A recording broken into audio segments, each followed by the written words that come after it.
evening, and it's another Thursday evening here in the Kingdom, and you're watching the Waterbreak on all Kerry GAA social media channels. And this evening, it's a very, very busy programme. We have 7 teams out at the weekend. We're going to mark your card in each and every one of those. We're also going to talk to a Kerry GAA fan who has something enjoyable that she does in her pastimes, as well as being a very, very busy secretary of a GAA club. We look at Kerry Camogie, and they won, of course, at the weekend, and Dermot Carney's on that. And where is your team in the County League? Are you in Division 1 or are you in Division 4 or 5? Well, we'll look at where they are. We'll have a look at them on the league tables, and we'll see how they're progressing. And hopefully it's good news for some. Unfortunately, it won't be good news for others. But let's get right into it, and it's going to be an extremely busy week ahead for Kerry teams, with no fewer than 7 of them in action across all codes, hurling, football, and indeed senior ladies football. Now, Fintan O'Connor will be busier than most after, with both the under-20 hurlers and the senior hurlers out this weekend. The Kerry hurlers will play Meath on Saturday evening at 8 p.m. at Park Talton in Navan, looking to secure their place in the Joe McDonagh Cup final. Kerry, who enjoyed an opening round win over Down by 6 points, know that avoiding a defeat will be enough to send them into the Joe McDonagh Cup final. Now, Meath, who suffered a 127 to 216 reversal at the hands of Down last time out, will need to beat Kerry by 11 points to reach the final, while anything more than a 3-point loss could see Kerry miss out on the final spot. Meanwhile, on the other side of the draw, Westmeath, who picked up their first competitive win of 2021, put themselves in the driving seat for a place in the Joe McDonagh Cup final as they defeated Carlow 23 points to 18. Now, O'Connor has admitted to us that Thomas O'Connor and Michael Lean are in a battle to be fit, but has better news on his captain Daniel Collins, who will be in contention for a spot in the match day team. The Kerry manager said he is looking forward to seeing his side win on Saturday, and he is going to try to give themselves the momentum to get into the final,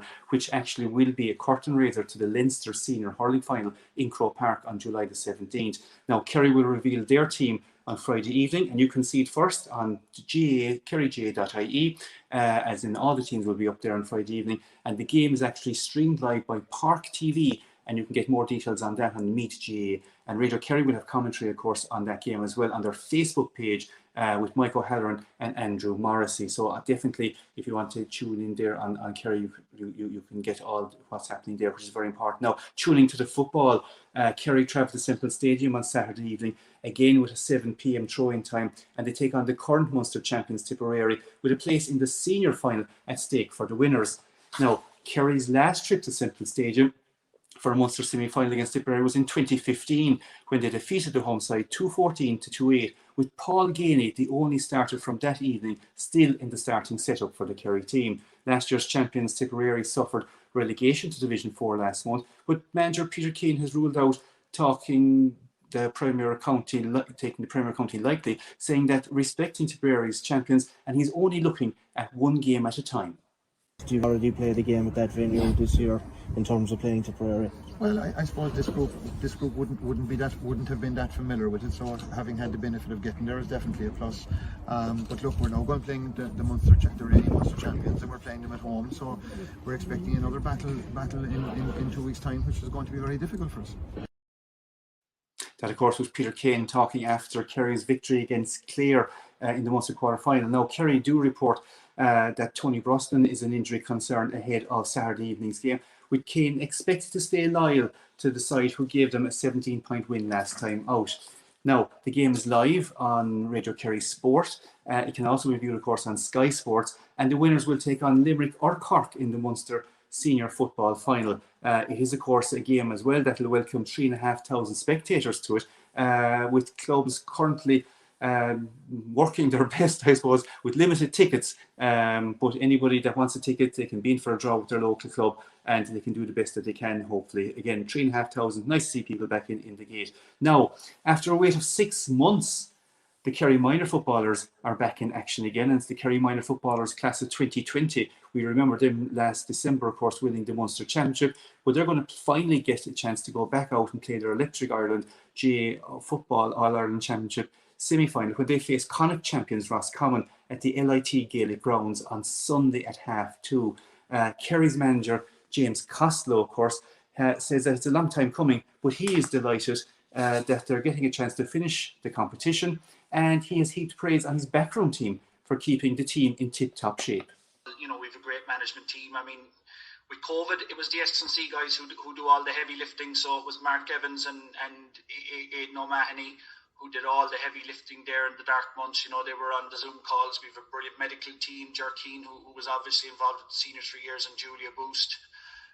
And then you've a good sized management team, and you have to manage them as best you can. But I think if you can surround yourself with good people and let them do their job, you know, especially, I just think in COVID it was really the S&C teams and the medical teams who had to work the hardest, and we're very blessed with who we have. And of course there is Kerry minor manager James Costello. Now the Blinnerville man will pick from the squad that delivered the Munster title last December at the same venue. The winners will face, of course, either the winners of Meath or Derry, who will play on Saturday afternoon, and both games for Kerry supporters are live on TG4. Now, staying with the minors and moving codes, and we go to hurling. The Kerry minor hurlers, of course, head back into Munster Championship action on Wednesday evening, the 14th of July, against Tipperary, and they will also play in the LIT Gaelic grounds at 7:30 p.m. Now, Kerry lost out to the Premier County last season, 32 points to 9, in their first year back at the A grade, having been upgraded from the B grade. But their manager, Ty Flynn, believes that it's a privilege playing at the highest level, and despite the small amount of players available, he gave his thoughts to the Waterbreak. If we're going down to Division 2, we have 6 clubs playing 13 aside. So if we add all that up, we still don't have 160 players, where Tipperary had 160 players for trials.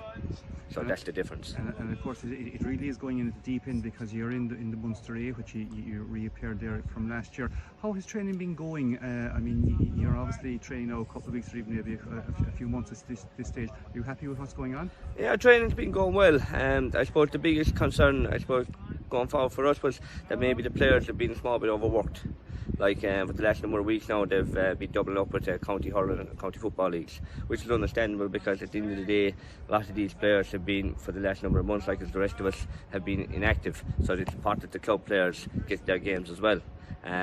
So it has been a challenge in that it's kind of really impacted training on the weekends, and also the opportunity to get challenge games on the weekends. And of course, I suppose one of the pluses, on a year that there isn't many pluses, is that there's 500 people allowed in to watch the minor game come the middle of July. How important is it to get these players, particularly this age, to get their kind of parents and uncles and aunts and supporters to watch them wearing the Kerry jersey? Look, it is. Look, at the end of the day, it's one of the Munster, I suppose the Munster Hurling Championship is something we all grew up watching. It's a privilege, do you know what I mean? It's a great traditional thing. So it's a great opportunity for these players to participate in it and to represent their county.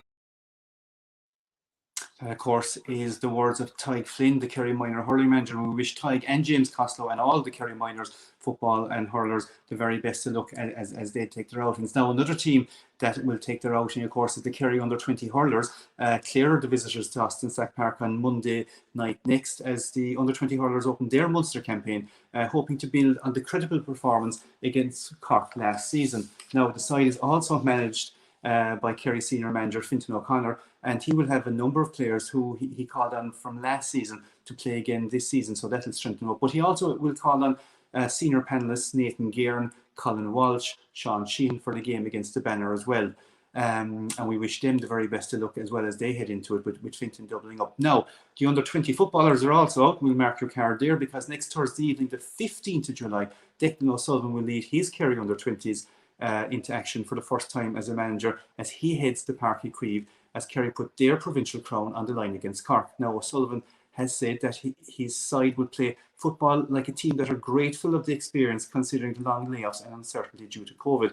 He was speaking actually at the launch of Air Grade Under-20 Championships, and these are some of his thoughts. Moving on to under-20 was always going to be slightly different from a Kerry point of view. As I mentioned already, logistically, it's difficult for teams to prepare without trying to be flippant about teams that have won it. I think if you had David Clifford, and if you had Sean O'Shea, and if you had a couple of other guys, Diarmuid O'Connor, playing under 20 level at the time, which they did at minor level, they were big parts of the minor successes. David Clifford was potentially one of the best minors that has played. So to take him out of the team for a couple of years was always going to be difficult then to replace that influence that he had. So I think there is some genuine reasons why it hasn't translated to under 20 level.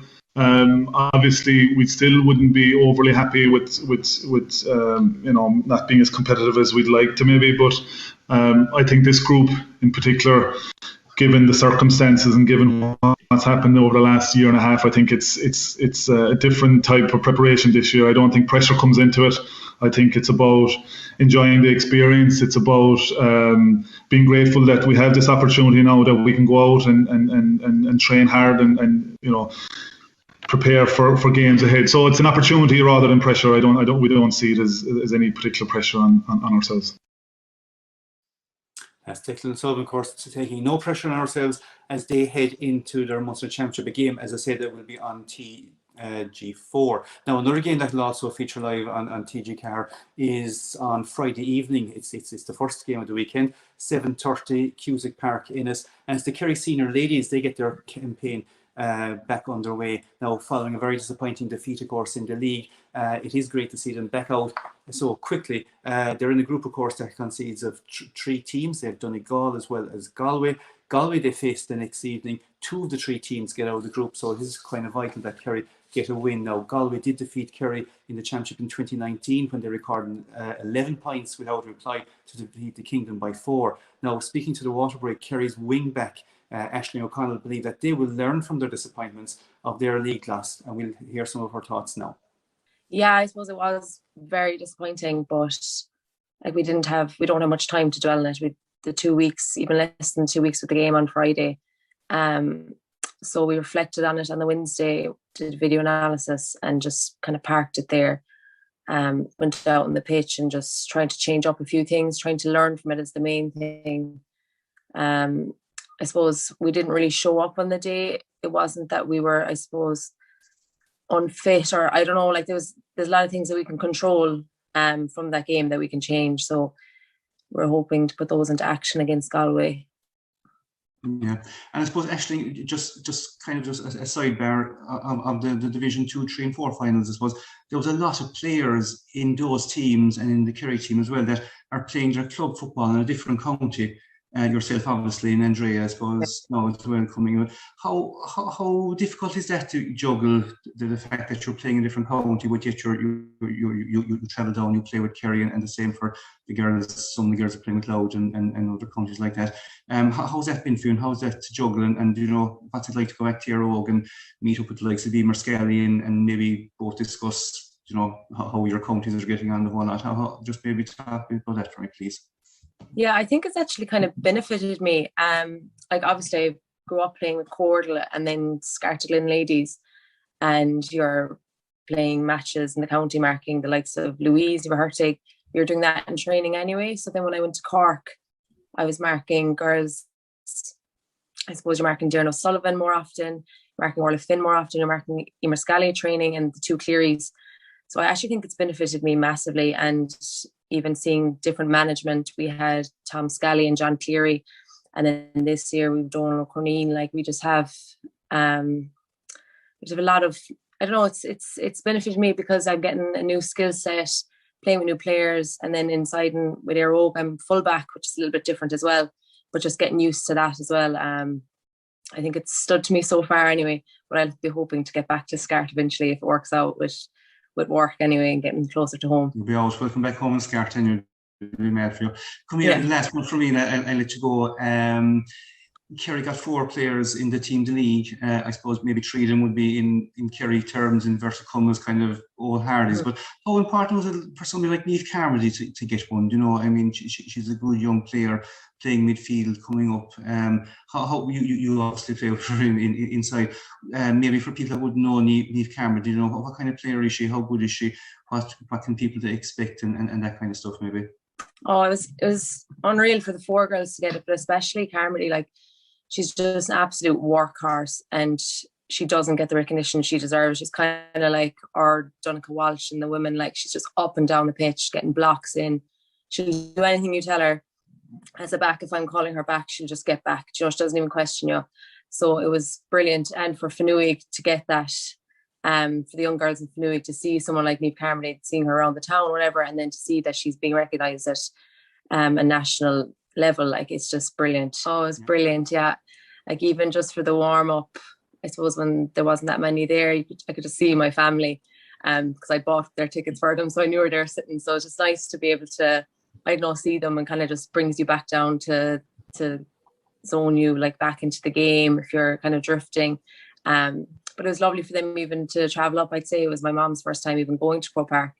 So for that first time to be for me playing was brilliant. The fact that it's televised as well. I know our league final there was televised, and the amount of people that messaged me after the game that I was even surprised they knew about the game, or the fact that they even watched it. But because it was on telly, they were able to, and Junior just at home when you're flicking through the channels and you see the game is on, they tuned in. And it'll be the same Friday, I think. I don't think there'll be many other matches on Friday, so I think there'll be a good crowd tuning in. And I think our game versus Donegal is televised as well, which is just great for Kerry and great for the young girls of Kerry as well.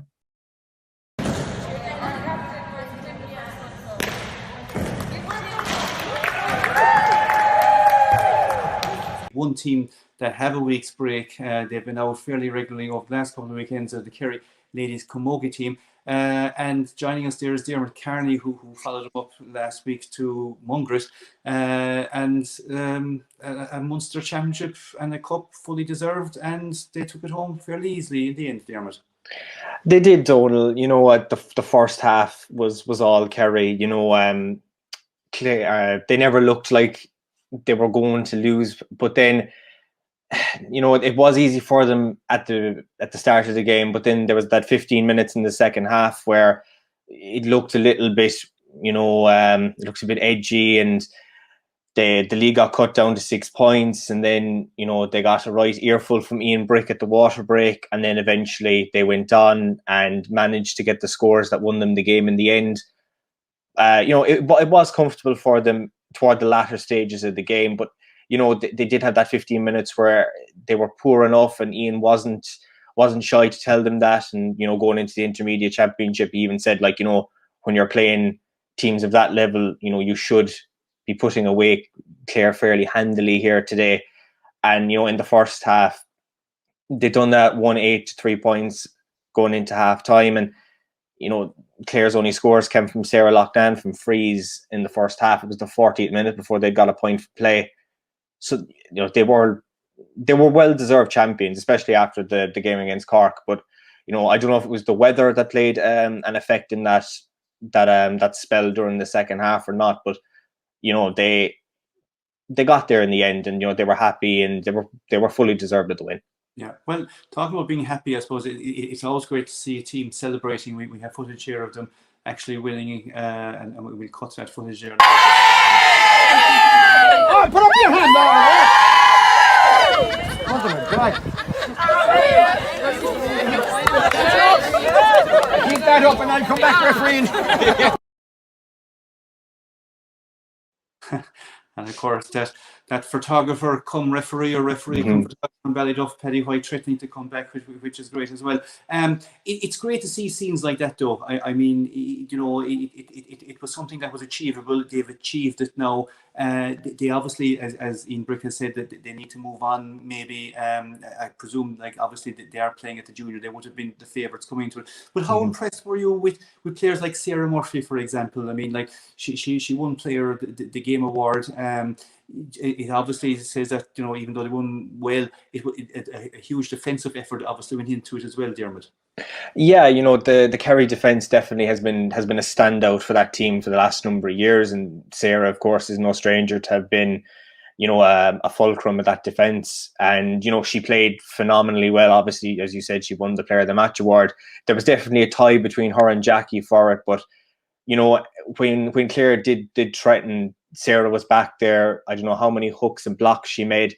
There was one all right where I think one of the Clare girls had gone in, and she just made one swing of the hurl and managed to just completely stop the attack dead. And I think if Clare had gotten that chance, it could have been a very different scoreline if that had worked out for them. But no, she played absolutely, you know, she's phenomenal for Kerry and has been. And, you know, the defensive work rate, it wasn't easy for them when, you know, we had thundery showers for most of the game as well. And, you know, it was they were going down the right hand side where Anya O'Connor was. That was where Clare seemed to be trying to target most. But whenever they got through the middle, Sarah was out there. Elaine Real played absolutely fantastic as well for Kerry, and you know that defense always does look strong, and you know that's definitely an area that Ian has worked on and definitely looks to try and strengthen by game. Mm-hmm. And of course, I suppose goals arrive in all kind of shapes and sizes. It may be a touch fortunate one of the Kerry goals. We'll show it here. It was videoed by Michael Heller, and of course for us. Maybe you might just talk us through the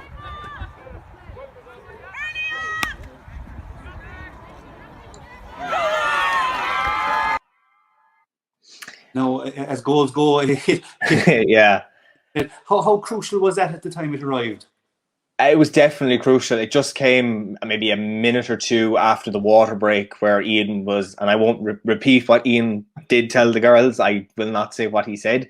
But, you know, he definitely inspired them after it. And, you know, we were kind of, you know, we were stood at the opposite side of the pitch for the shot, and, you know, we thought it was going over. Next minute, you know, you just see it sailing into the top corner, and you're there going, did she mean it? And, you know, we were Tom Austin, Jackie after the game saying, you know, you were going for the point, and she said, no, I was going for the goal. And, you know, you run about one goal being fortuitous. The first Kerry goal might have been seen the same. You know, it was a long one sent in front of the keeper, and she kind of put up the hurl to hit it, and it just went over her instead. But look, you take the goal once the green flag is raised, you'll take it whatever way it comes, you know. And of course, speaking about taking things, of course, Sarah Murphy, as we alluded to earlier, took player of the game. We have footage there of Sarah getting the player of the game award as well.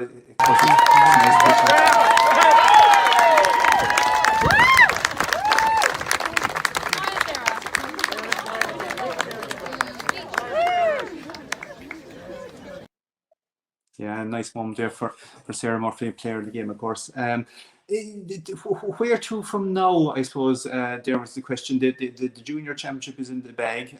Now they move on to, I suppose, in terms of the serious stuff, it's the intermediate now. They're back up to a level that they were competing throughout the league. I suppose the fact the junior 3 games back to back has kind of really sharpened them in a sense. But there is a significant step now from what they've played to where they're going to be playing. Yeah, you know, they've obviously were playing intermediate for the league, and then they were playing junior, and they obviously were favourites because of, you know, being an intermediate team, taking the step down and playing the junior championship in Munster. You know, I suppose the intermediate is where they want to play at. It's where they wanted to aim for the last number of years, and when they won the junior All-Ireland, you know, the next step is obviously intermediate, and trying to grow the sport in Kerry anyway is definitely something that they want to do. And, you know, winning a Munster Junior title definitely has done that. It's their first one since 2017. So, you know, they've, you know, you'll take the juniors, but obviously they want to add the intermediate. Last year, obviously it didn't work out for them in the end. So hopefully, you know, they have 2 home games this year from what I think anyway. That's what they're going to get. And obviously with more spectators, you know, if we can have 2 games in Lixnaw, spectators at that game, obviously it's going to be crucial for them. They're going to be up against intermediate teams. You know, it's all going to be, you know, can they reach the level that they're aiming for? Will they see it as more of a learning curve this year as well? You know, is there a few players in that squad that are aging at the moment? What are they going to do? Now I know Ian went to the bench again late against Clare, brought on a couple of new faces that we haven't seen so far this year. You know, he's trying to give as much game time as possible to everyone on the panel, and he's got a little bit of luck in the fact that we have no fresh injury concerns. Hopefully that stays the same now during the little break that we had before they play their opening round of the intermediate championship. And, you know, I think, you know, he knows what he's going to get out of the squad, and hopefully the players can do it on the day again like they have done throughout the league and of course the junior championship. And of course, one of those players that'll be crucial to him is his captain, Anya O'Connor. And after the game, Anya O'Connor spoke to the media and gave her thoughts on her. Yeah, I'm absolutely delighted to be accepting this cup on behalf of everyone in Kerry Camogie. It was a very tough match for us. The conditions definitely didn't help, but we battled hard today and we dug deep and we came out with the win, thank God. But it's great to get the reward today for all the hard work that we've put in over the last few weeks, and obviously we have championship coming up now in the next few weeks as well, and we'll be giving it a good go, so it's great to have the momentum now going into the championship with a cup behind us and a bit of silverware again. And how difficult was it out there today for defenders in particular, because the conditions turned out really wet as the game went on? Yeah, it was mixed conditions. It was very hot to play in, very heavy, but then lashing rain as well, so absolutely drowned by the halfway point. So it definitely made it hard enough. The ball was very slippy and the grass was in great condition, so the ball was sliding and there was a great spin on the grass. So it was very quick hurling, I suppose. And we had to, like, your eye had to be in for the ball when it was coming at you at that pace. But I think we coped well with it, and we dug deep and kept putting over the scores. So like, we try not to think too much about the conditions either and just go out and play our own game, and that's what we did today. Yeah. And Claire, very, very tough and physical and strong. Okay, it didn't reflect on the scoreboard, but I think it was harder probably than the scoreline, the final scoreline would suggest. Yeah, Claire, we always knew they were going to be a physical team. They came out and they gave it everything. They were in our faces the whole time, running forward with the ball. But we always knew that, and I think we dealt well with it. The backs were nice and tight and physical as well. And then we hit the ball into space down the wings to Jackie and Amy O'Sullivan. Excuse me. So yeah, I think we coped well with what Claire had brought to the game today as well. Yeah. And in difficult conditions, it can be tough for a goalkeeper. How cool and laid back is your goalkeeper, Aoife? Yeah, Aoife, she was absolutely brilliant today. Again, very composed under the high ball, never panicked. When the high ball would come in, she'd just keep her composure, catch it and clear it out the wings, so she knew what she was doing. We never had any fear with Aoife on the goal line, and she did absolutely excellent today again, and the scoreline definitely reflects that. That, of course, is Kerry Camogie captain Anya O'Connor. She's a great speaker, Dermot, and she's a great player as well. And I suppose a touch of the mature side of the team. There's an awful lot of players that have been there now. They've played a number of years, and there's a great kind of maturity to the side. I know you're mentioning that a lot of younger players are trying to fit in, but if they're managed to go forward, it's that maturity and experience they will need as well. Yeah, you mentioned like Sarah Murphy getting player of the match and her performances in the back. If some of the older members of that back line decide to leave the panel and they need to bring fresh faces in who haven't really seen regular game time, you look to the players like Anya, Sarah that are back in there, who are young enough but have matured into that leaders role inside there. They're both, they're around the mid-20s. You want those players who can bring up the younger players, and you look at the likes of Patrice as well as one of those players, and you want those people. Jackie in at full forward as well. She'll tell the likes of young Amy O'Sullivan coming in as well, to have her there and just to give her, I've been through all this with Kerry for the last number of years. You're coming in now, and just to give her, if something doesn't go her way, you can give the ear or just put the arm around the player and just tell them, this is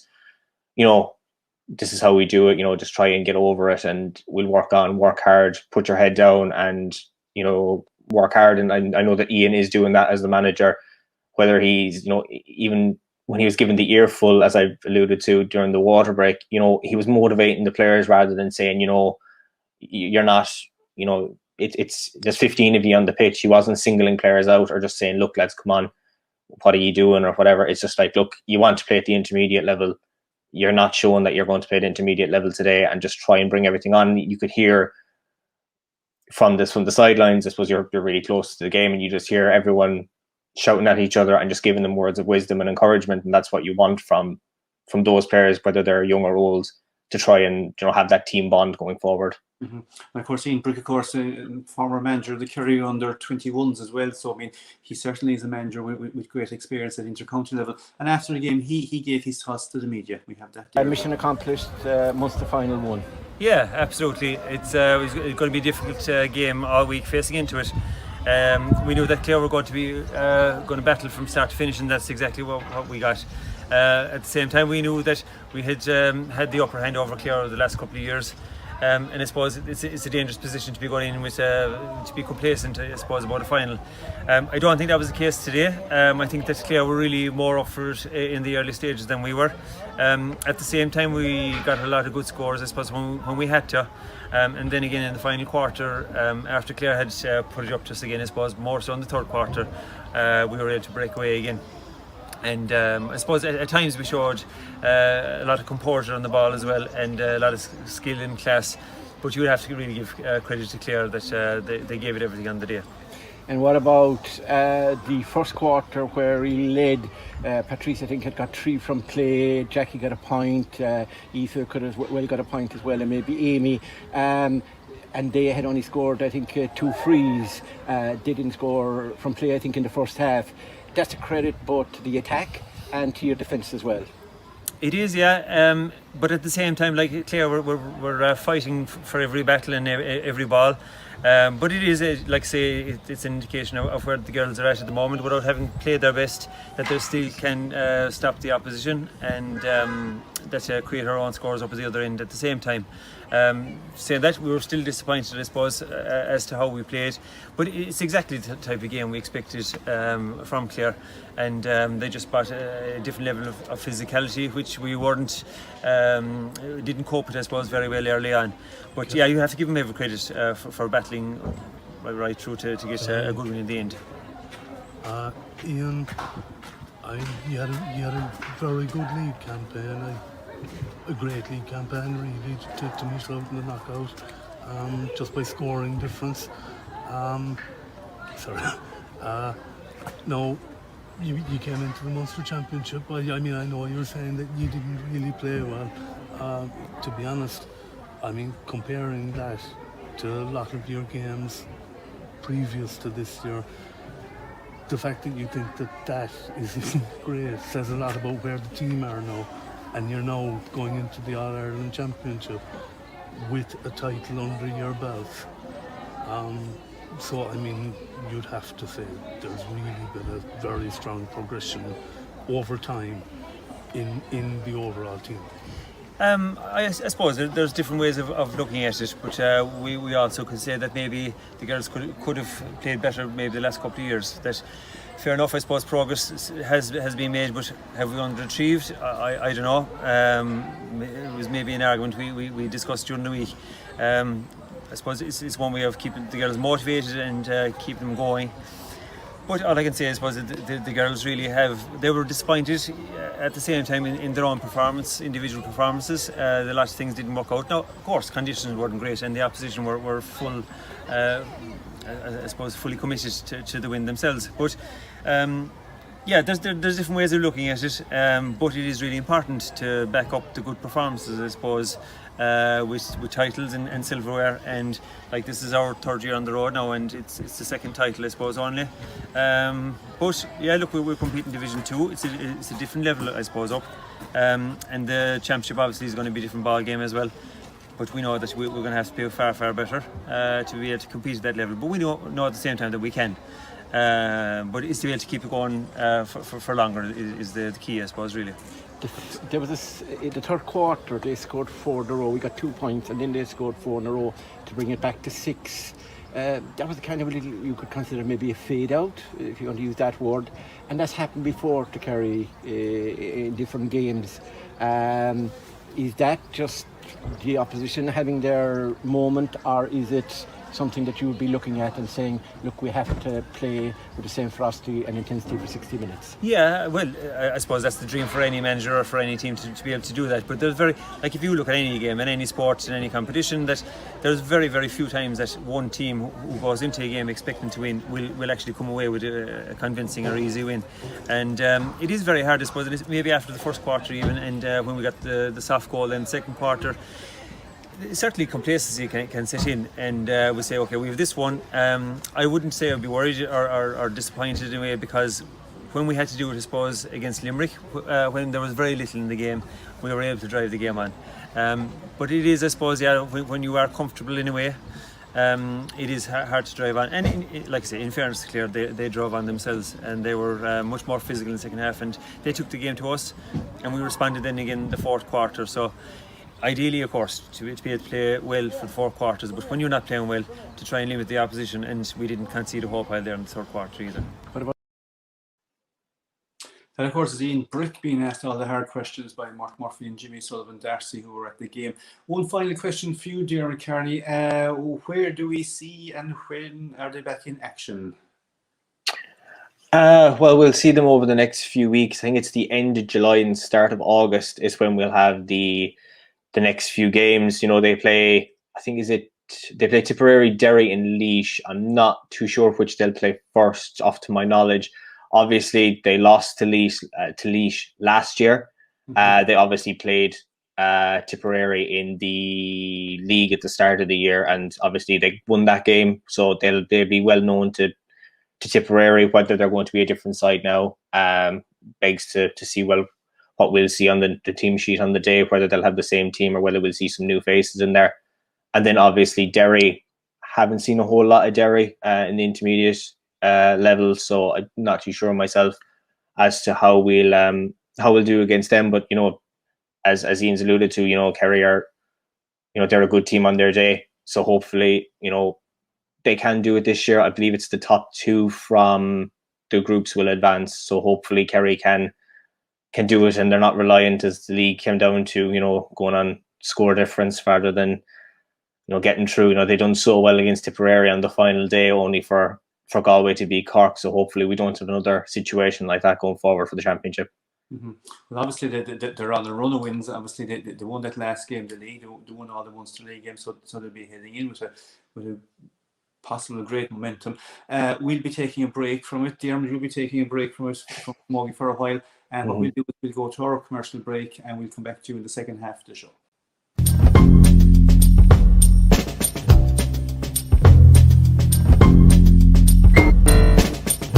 Take your time, it's only me.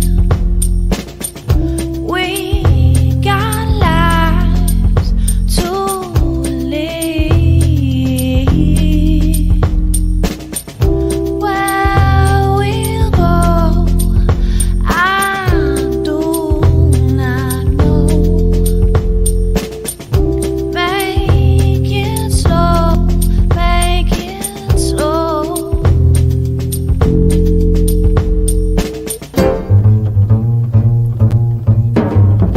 Who believes in making dreams? Who believes in life?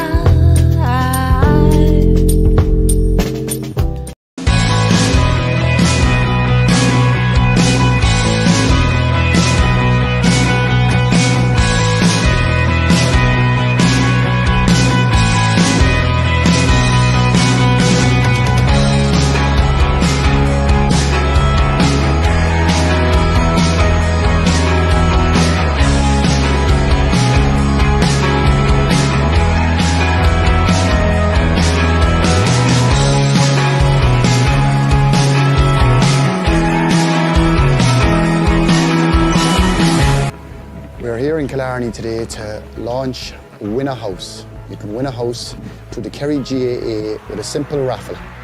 We want to sell tickets valued at €100, and I suppose the key thing here is we're all after going through a very, very long year, a tough year through COVID, and we need to fundraise, and teams and local clubs and counties are fundraising in their own general way. And here in Kerry, we are in beautiful Killarney looking out over the lakes, and we're raffling a house down in the middle of Killarney, one of the nicest areas in the whole country, not even in the whole country, but all of Europe. The great thing about Kerry is that not only have we beautiful scenery, we have great footballers, and I've had great days in the Kerry jersey. And we're all here today to try to help and try to support our young fellas, not only the Kerry senior football teams, not only the inter-county teams, but the young lads that are coming up playing with their clubs at the moment. We want to put in proper facilities for them and ensure that their future is looked after. To do this, we have to become a little bit more imaginative, and we have a house for a draw. Kerry people are all over the world. We're in London, New York, all over Asia, Australia, everywhere. Anybody can take part, and we'll be looking for everybody to contribute in some small way. It's only €100. It's going to go a long way to helping Kerry to stay up with the pace of the modern GAA world, and I hope you all do get involved.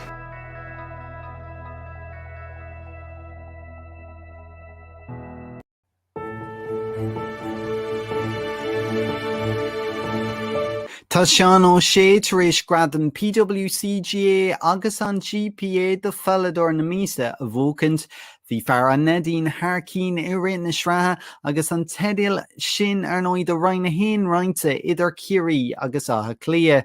Tar éis sin, daimsigh sé cúil i 7 faointe i gcuine an clár ar nóid i stad an Gearaltaigh i gcluiche 4 canis na mún agus cúil is 4 faointe ón immert feite aige san áireamh. Well, tá níos mó gradam éonar ag teacht chuig Kerry agus forna na sreatha feilneamán Lidl fógartha an teachtain seo. Cé gur cail Kerry clé 4 canis roinn na dó i barc an Crocaigh tá 4 ón iarrain sin annathe ar na sreatha. Aisling Desmond mar lán cúlaí, cumála sin ó thaobh an cosint tá cáit Lynch sa líne le cúil. I lár an gcuirt atá níomh cearmadaí ag fáil gradamise in éanaach le ban an bhí mar ó seachnasaí. An bhí agus iad mar na seampíní i roinn na dó tá fórmhór na himróí ó thaobh na tosathe acu ar an 5 dhéag seo. Ach ar nóí an bhean le iver 15 ar a gráim sin Louise ní mar hartaigh, ceathrar ina omláine mar sin atá ó Kerry ar an oireann áirithe seo. Well, ag fannacht le cuasaí feilneamán tá craobh éireann ag tosnú an ine seo. Beidh Kerry ag immert i gcoinne na Gaillimhe go lethir tar éis 7 cluiche is beo ar TG4. Well, is I muo a raibh an seola de cuid na gréibh comórtaí seo agus leor bhean na riachta Aisling ní Connell le TG4 ag an seola. Tá grúpa dechar goin mlína tá an galamh agus dúna gail. Ach cá túna fearn sin a bhuacan mátá craobh testáút so tá mí tú go mór leis. Tá craobh comórtas TG4 feilneamán le tosú ar an níú lá go bhí úil, bígí linn.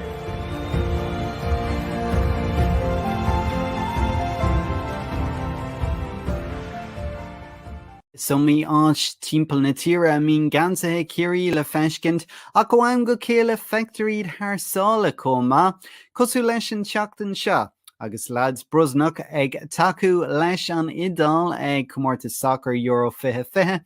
Well, tá cínta go mbeidh siad fós orthú an teachtain seo agus neart forna Kerry ag dul chun parcha.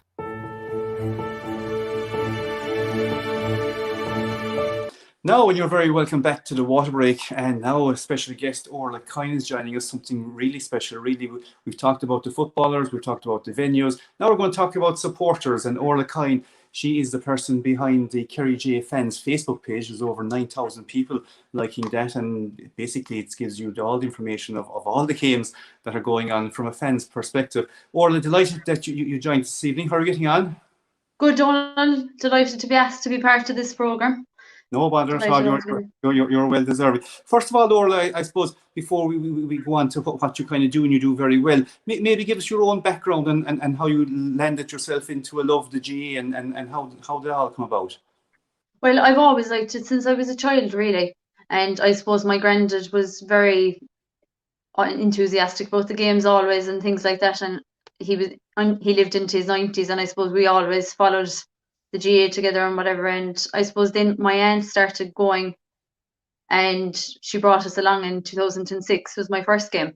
So that's my aunt Mary from Lixnaw, and we went to our first game in Killarney in the qualifiers, and then she carried us to the Armagh quarter final. I think it was 2 weeks later, and we kind of never left from there. So we were kind of going for since 2006 up to the pandemic. So it's 14 years. I kind of never missed a game really up the north and all that kind of thing as well. So it became kind of a social thing, you know. It became an addiction, really. Yeah, it did. You know, once you start, you can't stop, kind of thing. So, you know, and it's a healthy addiction, of course. But of course, your own earliest memories, I suppose, as you said, you were brought along to the games. But who would have been the players that you would have spotted on television way back in the black and white days, or who were the people?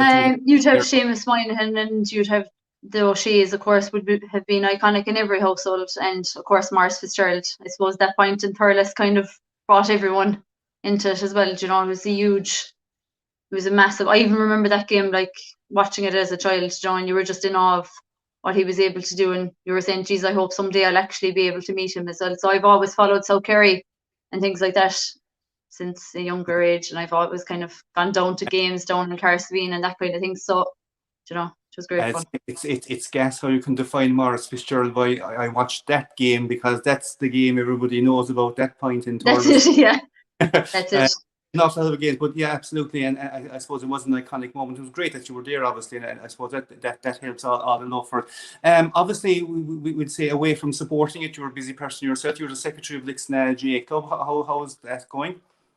I'm in the position now with 2 years, so I was never involved at club level before with Lixnaw. I was training Finuig under 12s to under 14s there kind of 7-8 years ago, but I was never involved with Lixnaw at any level, and they kind of originally asked me to come in as PRO, and then I got the secretary's role as well. So yeah, so that was great fun. Like the PRO would probably have been more in line with what I was already doing with my own Facebook page.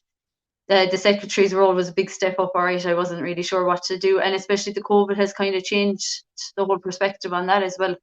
And yeah. I suppose it was new to everyone really what we were coming into as well. So, you know, and I've got great support. My uncle is vice chairman of the club, and then like Mike Kelleher was a great support. He's our chairman, so he's been fantastic support to me all along. He's been watching you every step of the way. Just go back to the role of the secretary, I suppose, or with COVID coming in, I suppose a lot of secretaries were kind of thrown into the deep end. There's an awful lot of new stuff, particularly we'd say when we had the lockdown and we got back to games. Obviously Lixnaw got back, I suppose, a bit earlier than the inter-county scene with the club last year. When was the first game that Lixnaw got back, and what did you have to do to get that game up and running from the club's perspective? I think it was roughly around last summer kind of that we started back again. It was quite late and there wasn't much of a lead into the games either. You know, everything was close together and all that kind of thing. So I suppose from our perspective, really, there was a lot of, you had to prepare, like you to do all the COVID questionnaires online and make sure all the players did them, and then make sure the club was compliant with all the COVID regulations, like the sanitizers and all that kind of. So it was kind of all behind the scenes stuff, and then Joe submitting all the teams and things like that kind of came very fast as well. So you had to make sure that everything was right. At all. There was really no room for error. Like everything was just such a tight schedule, but we got there. And I suppose because you work in a pharmacy, I suppose you were probably a bit more clued in about the importance of COVID, obviously, at the time and everything. That's it as well. And you know, I actually work in Lixnaw as well, so I suppose I'm working with the people I'm dealing with every day, so it makes things a lot easier. But yeah, very clued into what was going on. Brilliant. But it took a while, obviously, to get back to watching a Kerry game. I think I'd say I might be right around the first Kerry game. It was a hurling match, and it was only the last. It was against Down there 2 weeks ago in Tralee. So I was delighted to get back to that, and of course we've a lot of our own players in our own club involved as well. Shane Conway and Dara Shanahan and Martin Stackpool and all the lads. So it was great to be able to go to that. It was a big change from going to the football. All right, I haven't been at a football game since the end of February last year. Above Mayo was my last senior inter-county game, and then the Munster under 20 final, the start of March, would have been my last Kerry football game.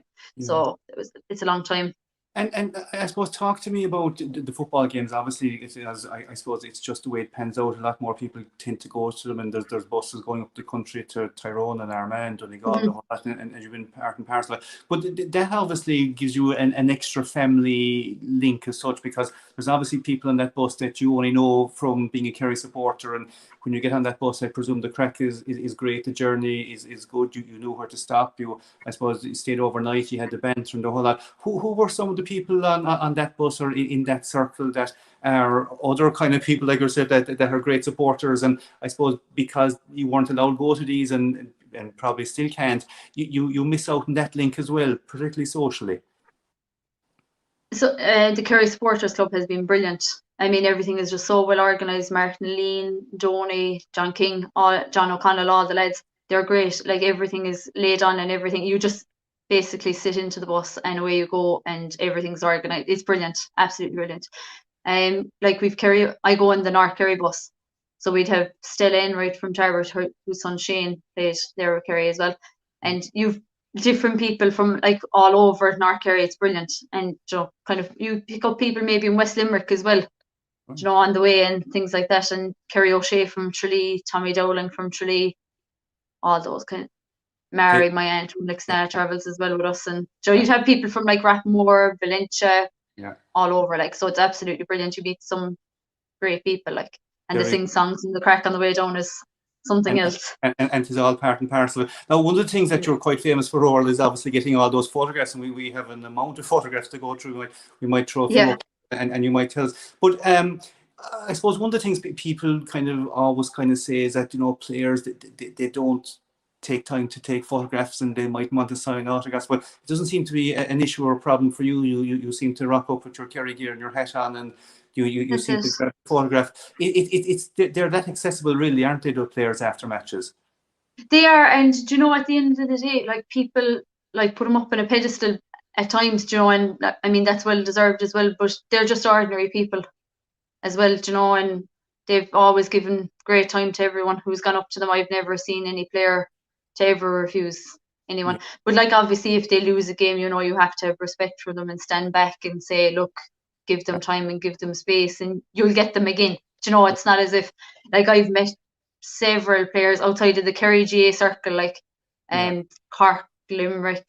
I met Henry Shefflin twice. Right. I've met Lee Chin. I've met hundreds and hundreds of players outside of the normal circle. And like, they're players you wouldn't be meeting regularly, so they wouldn't know you.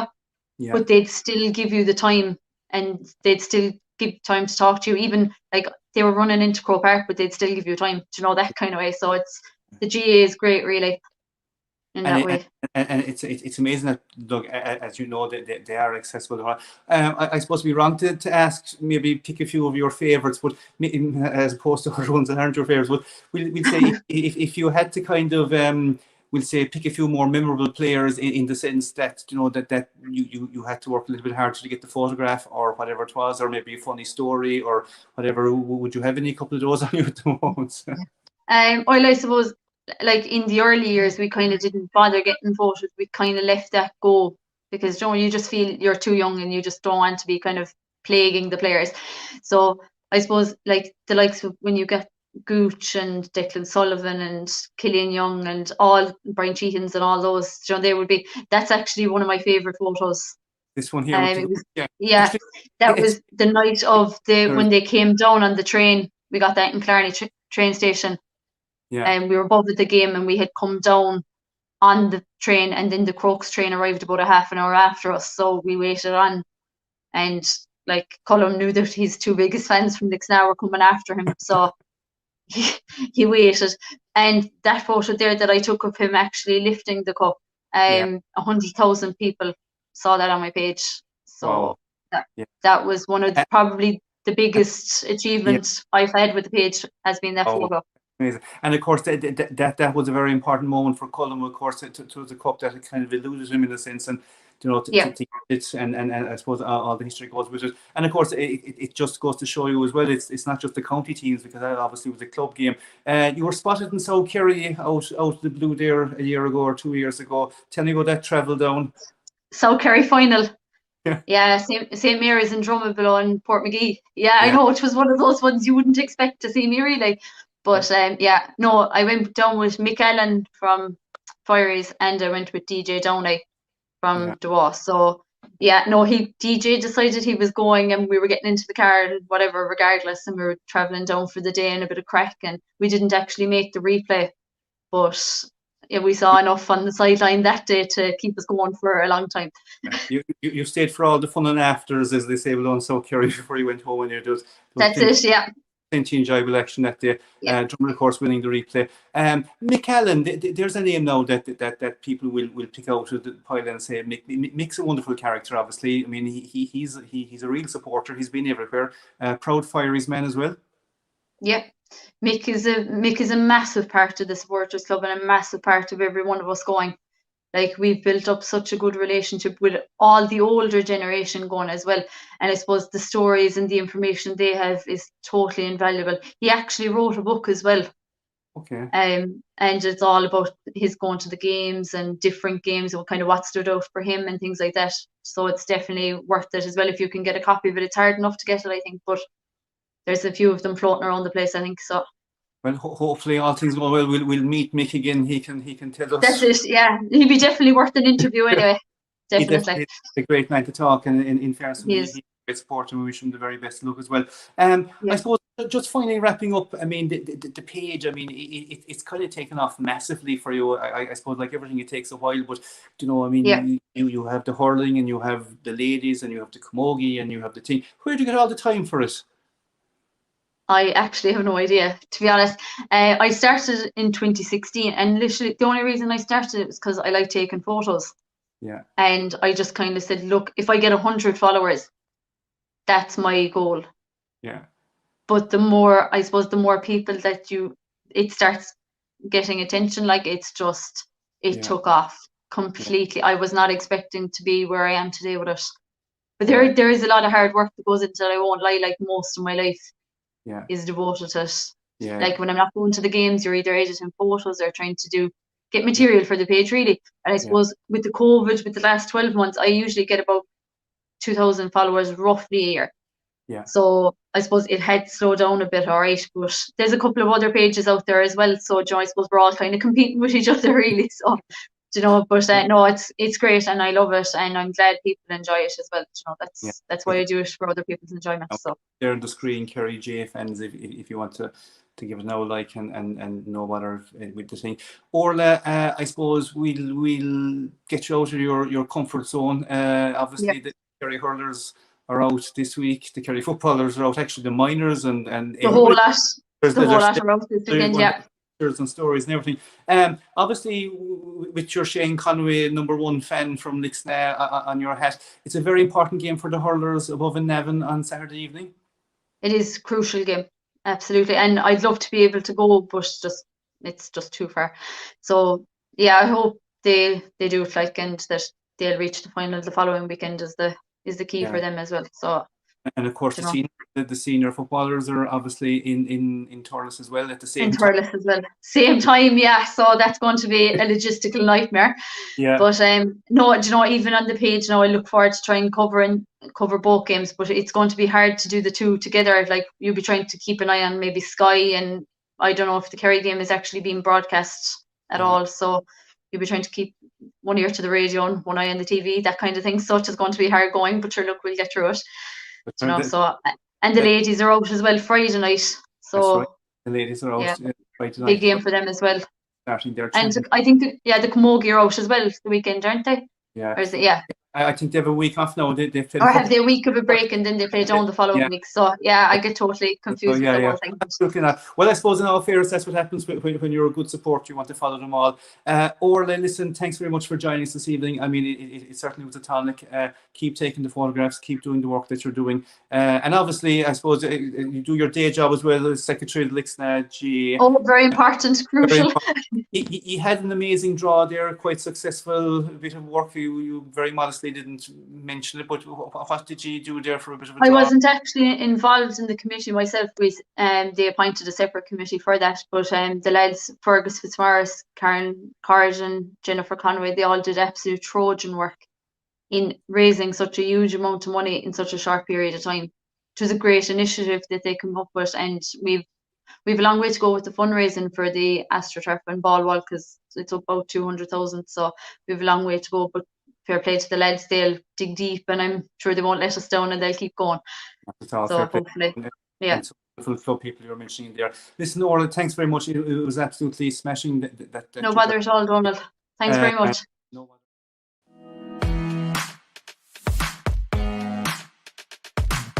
We're remembering 40 years, 1981, it was the last time that Kerry won 4 in a row. Jimmy Dean was the captain, and we're remembering an awful lot of players that put smiles on those people's faces back in the day. And today we have one that is very, very special to an awful lot of people. He's still, of course, making people smile, sometimes maybe for all the wrong reasons, but you're certainly going to get an action-packed 3.5 minutes when people say Pat Spillane.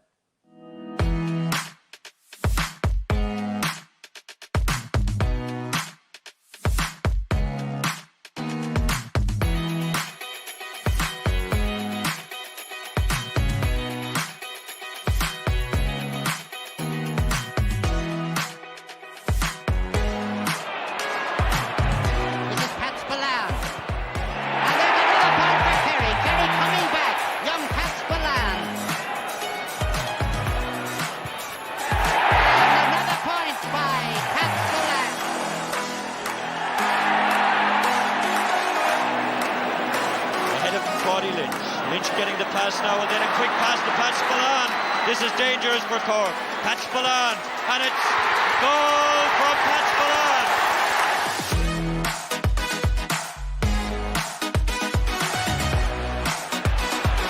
And this one lifted over the bar by Pat Spillane.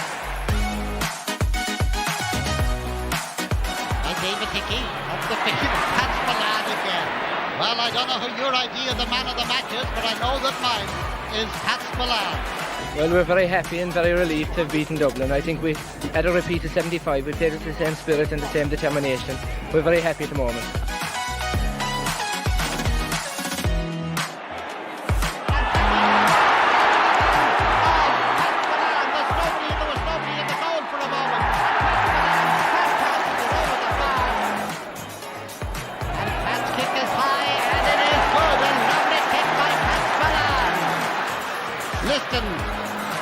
Into the centre, and Pat Spillane is there.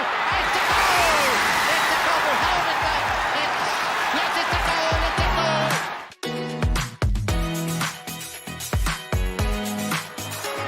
And this ball has gone into the net. Is this one inside the square? No, it's not.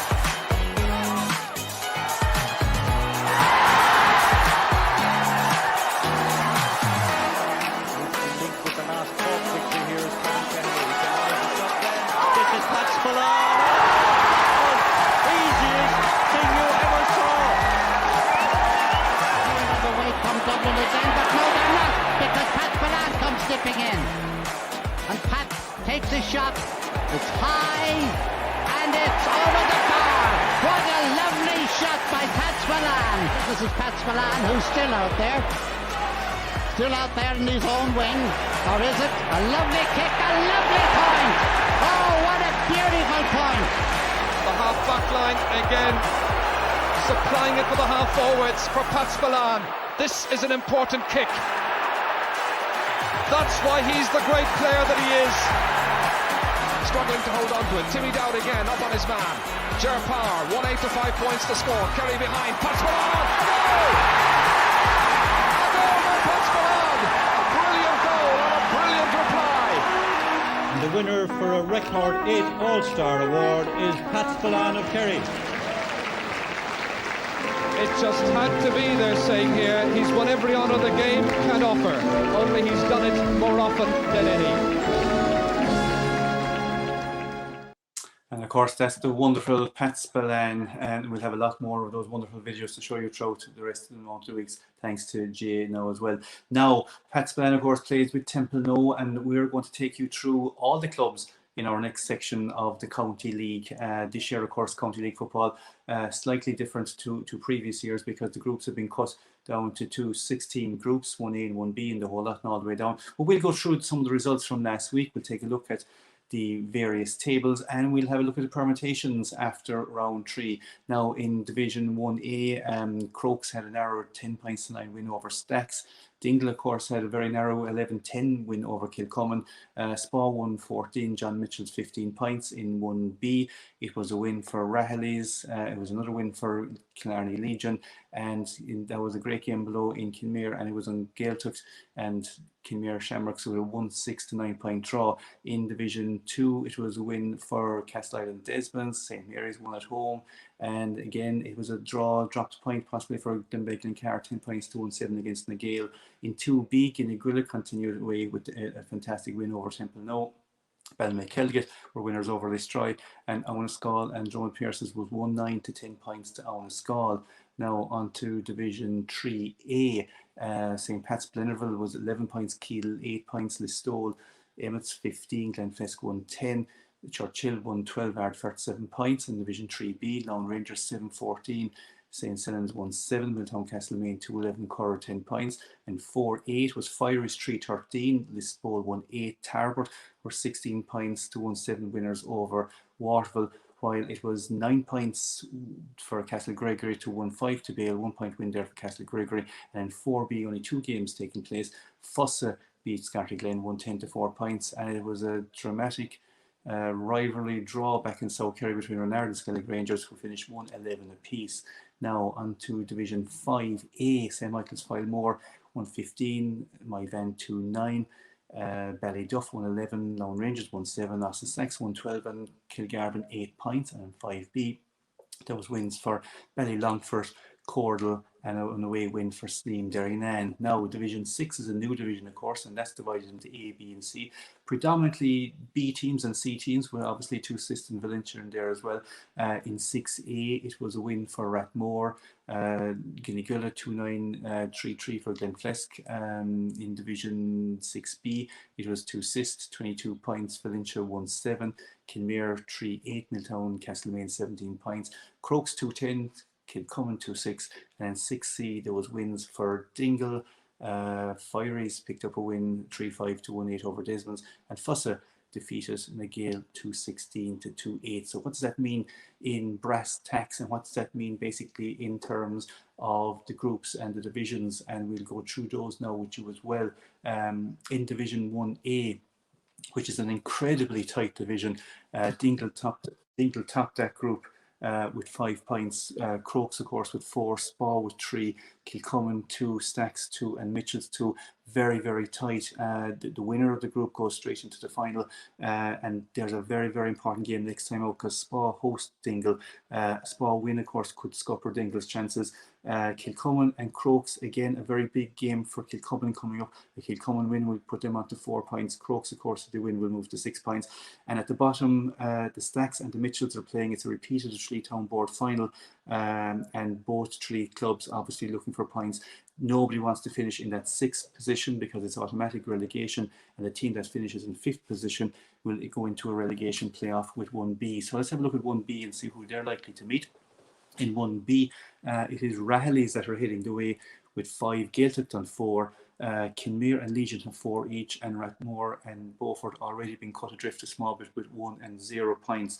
Now the big game in round 4 will be undoubtedly on Gaeltacht, who hosts Kieran Rahilly's, and it looks like whoever's going to win this is going to have a big say on who's going to come out of 1B. However, Rathmore will play Beaufort. It looks like a relegation playoff. A Rathmore win will keep them out of automatic relegation, and it might push them into an opportunity to maybe catch a team further up the thing.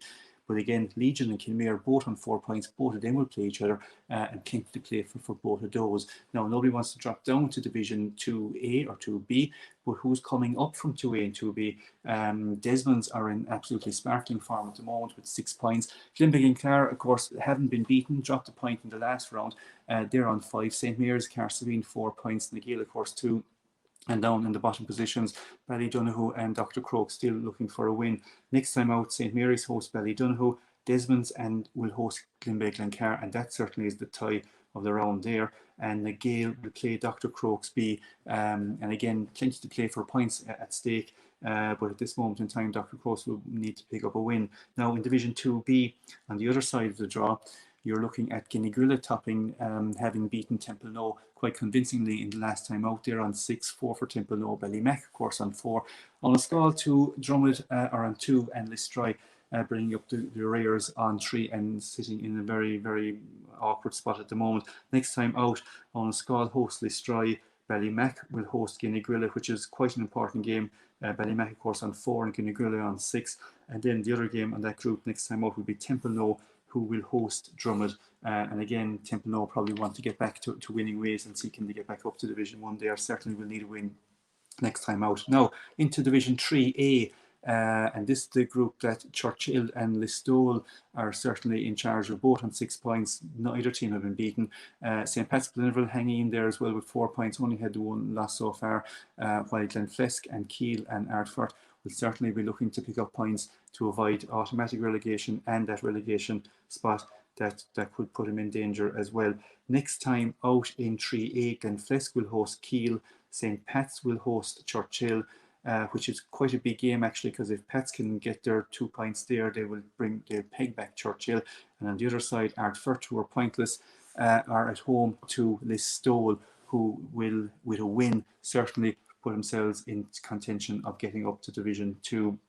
Now in 3B, there was a game not played, of course, this week. Of course, that was with Duaw and Bruston. And that game, of course, goes ahead tomorrow night in Duaw. And of course, with points on stake, that will take a bit of clean off the table. But next time out, Brusna will host Milltown Castlemaine. Curra, who are pointless, will host Lone Rangers, who have 6 points.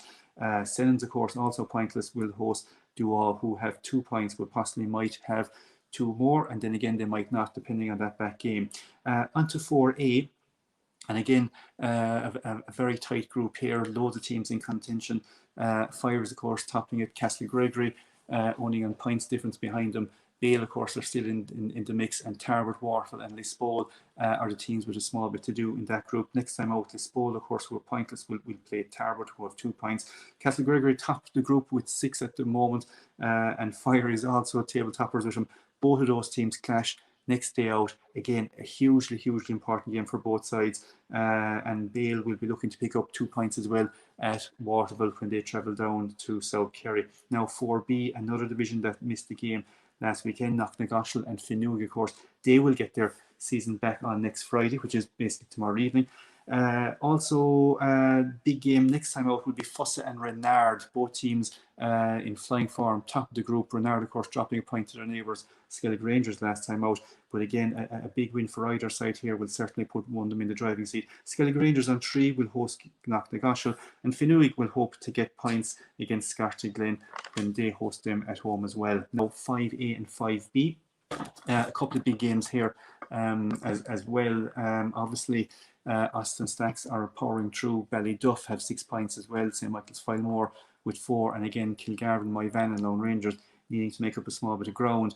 Next time out, the big game definitely is between the table toppers, Austin Stacks and Ballyduff. Stacks have home advantage, and a game that neither side will want to win, because the winners will certainly have 1 foot back into Division 4. Lone Rangers, who are pointless, will play St. Michael's Filmore, who will keep up the hunt if they can gather 2 points, and Moyvan, who are pointless, will play Kilgarvan. And in 5B, on the other side of that division, you have Asti leading the way with Cordle, who had a fine win over Cremon last time out.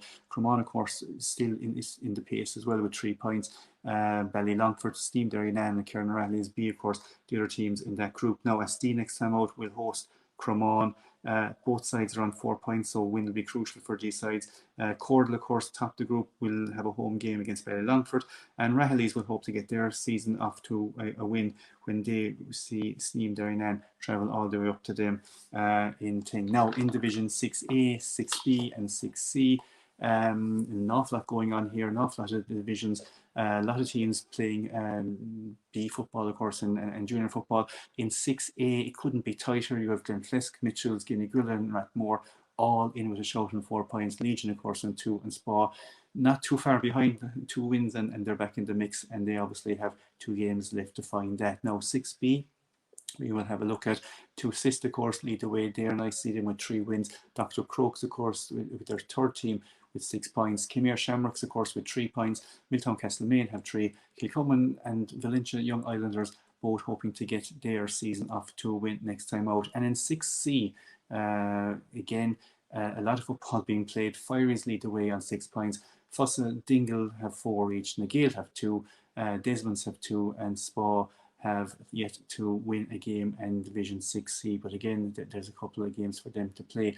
Now, we'll take a look at some of other stats that we put together for you based on the league, and it's funny because there's an awful lot of clubs from different districts in the whole lot, and we have a graphic here that this is the win percentage of teams from these districts. Now, I suppose it's a slightly small bit skewed in the sense that some districts have a lot more clubs. Basically, 28% of the wins in the county league have come from East Kerry, 24% from North Kerry. South Kerry have 13% of the wins. The Town Board have 10, West Kerry 9, Mid Kerry 9, and St Brendan 7. Now again, that's slightly skewed in the sense that East Kerry would have more clubs, but it does certainly give you an idea of what districts are performing well, and it might be an indicator later on when they go back into their districts, particularly looking at county championship time, because a lot of these clubs are bringing very good form with them, and indeed good form brings good players, and good players bring good districts. Looking at teams that are pretty hot at the moment, we'll take a look at the ones that are leading the way on the win chart. 100% records, and this is obviously 3 wins, so nobody has a 100% record in Division 1. In Division 2, it's Desmond's and Guinea-Gwilla, Churchill, Listowel and Lone Rangers in Division 3, Fires, Castle Gregory and Fossa, Austin Sachs B, Ballyduff, SD and Cortal. Well, all their managers will certainly be retained anyway because they have 3 wins out of 3, all going well, and all these teams in huge contention for promotion in their various divisions, and hopefully looking forward to keeping that going. So if they're the teams that we look at that are on the up, we'll probably have to take a look at the teams that need to get a win fairly soon, and we have those up on the next graphic. Beaufort obviously have to get a win in Division 1. Listry and Crokesby have gone without a win in 2. Keel, Artford, Curr and St. Helens in 3. Waterville, Lisbon, Knocknagosh and Fenwick in 4. Van Lone Rangers, Sneem, Derrynan and Kieran Riley's. Now a lot of these sides will play each other yet, and there will be a win, but it just kind of throws in at the moment some of the teams that are going well, some of the teams that are finding it a small bit tough in this reshaped Credit Union County Football League, which is going very, very well at the moment. Games are being played.